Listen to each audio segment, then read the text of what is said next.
everyone. Today we'll be reviewing an article entitled Biogeography of the Indo Australian Archipelago, IAA.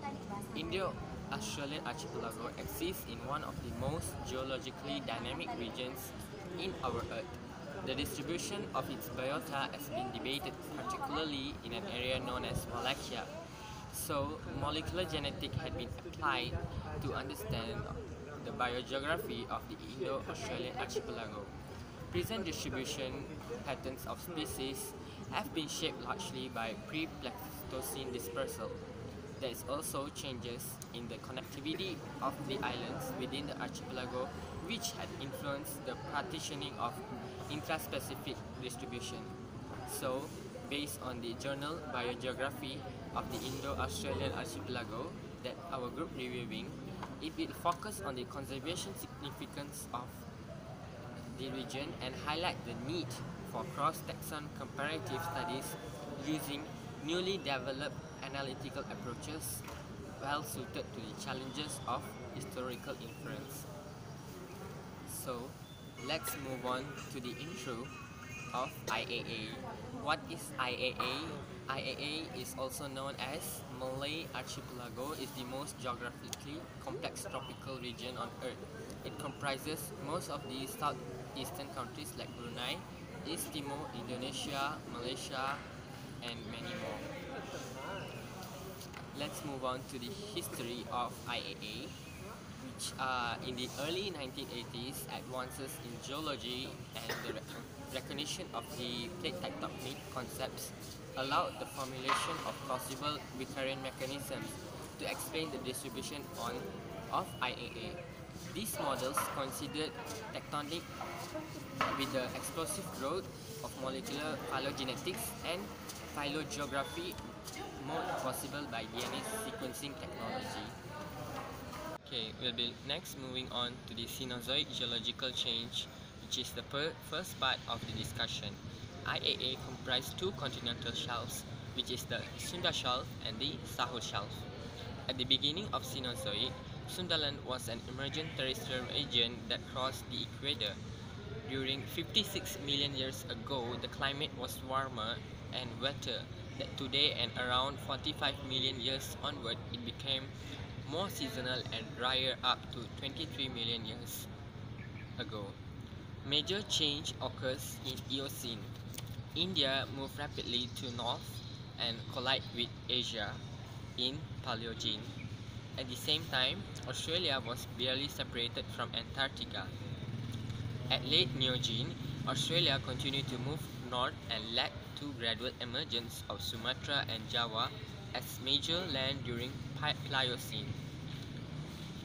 Next is Quaternary geological change.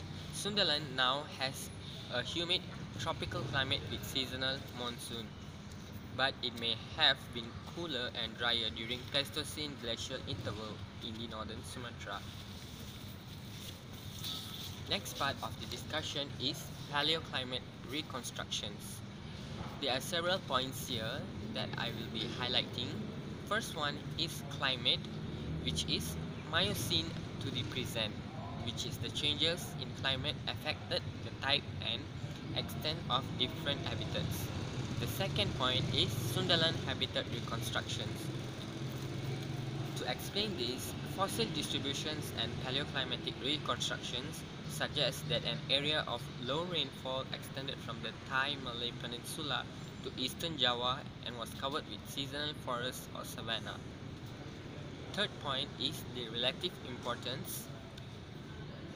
Most studies involve Sulawesi taxa with an origin in Asia clearly suggest dispersal and diversification dates have been estimated, which ranges from the Miocene to Pleistocene. Next, we're going to the third discussion, which is the systematic and phylogeographic, which is the main part of the discussion.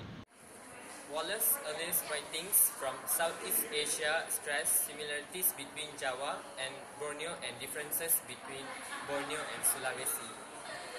Wallace, at 1860, documented birds of 5 Sundek genera on Bali but found none on Lombok, and located 3 avian genera on Lombok that were common in Sulawesi and Maluku but absent from Bali.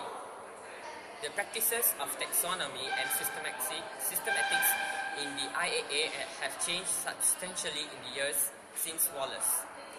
Molecular data gathered in the late 20th century offer a number of refinements over morphology-based methods in biogeography because DNA sequence data generally offers a large number of characters that help determine relationships among taxa.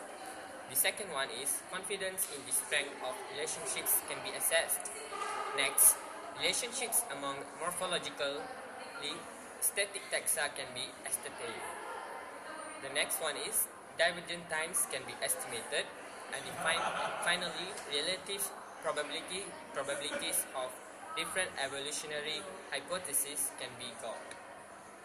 These properties allow the evolutionary histories of co-distributed taxa to be compared spatially and temporally to assess general pattern. They permit phylogenetic histories to be mapped on geological reconstructions, allowing calibration of divergence times with DNA sequence data. Let's move on to the last part of the discussion, which is the biogeography and conservation in Southeast Asia. Islands generally support smaller populations that are more prone to inbreeding and more easily affected by threats such as natural disasters, habitat loss, predation, and invasive predators. Anthropogenic pressures on natural habitats are particularly intense in Southeast Asia. Biogeographic studies can help conservation efforts by using genetic data. Species thought to be widespread are frequently given a low conservation priority, but cryptic species-level diversity is frequently detected when DNA sequence data are used in biodiversity research. Thus, this information can be used to predict distributional changes in response to current climate change.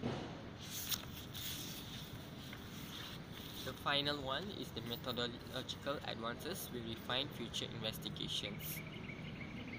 So, methods for reconstructing range, evolution, and ancestral areas allow models to incorporate biologically relevant parameters, including different sizes, carrying capacities that can change through time, different dispersal, cladogenesis, and extinction rates among islands. Ecological niche modeling, paleoclimatic inference, or geological reconstructions can be used to generate 2 or more biogeographic hypotheses. That's all for the review of our article. Thank you.